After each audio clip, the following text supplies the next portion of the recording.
ನಮಸ್ಕಾರ ಸ್ನೇಹಿತರೆ, welcome back to my channel. ಸ್ನೇಹಿತರೆ, ಇಂದು ನಿಮಗಾಗಿ ಒಂದು ಸೂಪರ್ ಅಂಡ್ ಇಂಟ್ರೆಸ್ಟಿಂಗ್ ಹಾಗೂ ಮನೆಯಲ್ಲೇ ಸಿಂಪಲ್ ಆಗಿ ಟ್ರೈ ಮಾಡಬಹುದಾದ ಟಿಪ್ಸ್ ತಂದಿದ್ದೇನೆ. ಹೌದು ಸ್ನೇಹಿತರೆ, ನೀರಿನಲ್ಲಿ ಈ ಪದಾರ್ಥ ಹಾಕಿ ಸಿಂಪಡಿಸಿದ್ರೆ ಜಿರಳೆ, ನೊಣ ಎಲ್ಲವೂ ಕ್ಷಣಾರ್ಧದಲ್ಲೇ ಮಾಯವಾಗುತ್ತವೆ. ಸ್ನೇಹಿತರೆ, ನಾವು ಹೇಗೆ ಸ್ಯಾನಿಟೈಸ್ ಮಾಡಬಹುದು, ಹೇಗೆ ಕೀಟಗಳಿಂದ ರಕ್ಷಿಸಿಕೊಳ್ಳಬಹುದು ಎಂಬುದನ್ನು ಸಂಪೂರ್ಣವಾಗಿ ವಿವರಿಸುತ್ತೇನೆ. ಈ ವಿಡಿಯೋವನ್ನು ಕೊನೆವರೆಗೂ ನೋಡಿ. ಸ್ನೇಹಿತರೆ, ಮನೆಯಲ್ಲಿ ಜಿರಳೆಗಳು ಓಡಾಡುವುದನ್ನು ಯಾರೂ ಇಷ್ಟಪಡುವುದಿಲ್ಲ. ಆದರೂ ಕೆಲವರು ಅವುಗಳನ್ನು ನಿರ್ಲಕ್ಷಿಸುತ್ತಾರೆ. ಆದರೆ ಜಿರಳೆಗಳು ಬ್ಯಾಕ್ಟೀರಿಯಾವನ್ನು ಹರಡುವ ಕೆಲಸ ಮಾಡುತ್ತವೆ. ಅವು ತಮ್ಮ ಬ್ಯಾಕ್ಟೀರಿಯಾವನ್ನು ಅಡುಗೆ ಪಾತ್ರೆಗಳು, ತರಕಾರಿಗಳು ಮತ್ತು ಹಣ್ಣುಗಳ ಮೇಲೆ ಬಿಡುತ್ತವೆ. ಈ ಕಾರಣದಿಂದಾಗಿ ರೋಗ ಹರಡುವ ಅಪಾಯ ಹೆಚ್ಚಾಗುತ್ತದೆ. ಜಿರಳೆಗಳನ್ನು ತಪ್ಪಿಸಲು ಜನರು ಸ್ವಚ್ಛಗೊಳಿಸಲು ಹೆಚ್ಚು ಗಮನ ನೀಡಬೇಕು. ಸ್ನೇಹಿತರೆ, ಅನೇಕ ಬಾರಿ ಒರೆಸಿದ ನಂತರವೂ ಜಿರಳೆಗಳು ನೆಲದ ಮೇಲೆ ಓಡಾಡುವುದನ್ನು ನೀವು ಗಮನಿಸಿರಬಹುದು.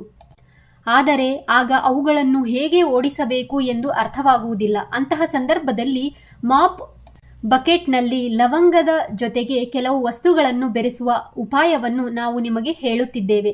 ಈ ತಂತ್ರಗಳನ್ನು ಅಳವಡಿಸಿಕೊಂಡರೆ ನೀವು ನೆಲದ ಮೇಲೆ ಜಿರಳೆ, ನೊಣಗಳನ್ನು ನೋಡುವುದೇ ಇಲ್ಲ. ಸ್ನೇಹಿತರೆ, ಜಿರಳೆಗಳನ್ನು, ನೊಣಗಳನ್ನು ಓಡಿಸಲು ನೀವು ಲವಂಗವನ್ನು ಬಳಸಬಹುದು. ಇದಕ್ಕಾಗಿ ಲವಂಗವನ್ನು ಮಿಕ್ಸಿಯಲ್ಲಿ ಚೆನ್ನಾಗಿ ರುಬ್ಬಿಕೊಂಡು ಆ ಪುಡಿಯನ್ನು 1 ಲೋಟ ನೀರಿಗೆ ಹಾಕಿ ಕುದಿಸಿ ನಂತರ ಅದನ್ನು ಮಾಪಿಂಗ್ ಬಕೆಟ್ನಲ್ಲಿ ಮಿಶ್ರಣ ಮಾಡಿ ನೆಲ ಒರೆಸಿ. ಜಿರಳೆಗಳು ಬಿರಿಯಾನಿ ಎಲೆಗಳ ವಾಸನೆಯನ್ನು ಇಷ್ಟಪಡುವುದಿಲ್ಲ. ಆದ್ದರಿಂದ ನೀವು ಅದನ್ನು ನೆಲ ಒರೆಸಲು ಬಳಸಬಹುದು. ಮೊದಲು ಬಿರಿಯಾನಿ ಎಲೆಗಳ ಪೇಸ್ಟ್ ಅನ್ನು ತಯಾರಿಸಿ ಬಕೆಟ್ನಲ್ಲಿ 1 ಚಮಚ ಹಾಕಿ ಮಿಶ್ರಣ ಮಾಡಿ ಬಳಿಕ ಆ ನೀರಿನಿಂದ ಮನೆ ಸ್ವಚ್ಛಗೊಳಿಸಿ. ಸ್ನೇಹಿತರೆ, ಹಾಗಲಕಾಯಿ ಜಿರಳೆಗಳನ್ನು ತೊಡೆದು ಹಾಕಲು ಉಪಯುಕ್ತವಾಗಿದೆ. ಇದರ ಪೇಸ್ಟ್ ಅನ್ನು ಅಥವಾ ಕುದಿಸಿದ ನೀರನ್ನು ಸೇರಿಸಿ ನೆಲ ಒರೆಸಿದರೆ ಒಂದು ಜಿರಳೆ, ಸೊಳ್ಳೆ, ನೊಣ ಯಾವ ಕೀಟಗಳು ಮನೆಯಲ್ಲಿ ಕಾಣಿಸಿಕೊಳ್ಳುವುದಿಲ್ಲ.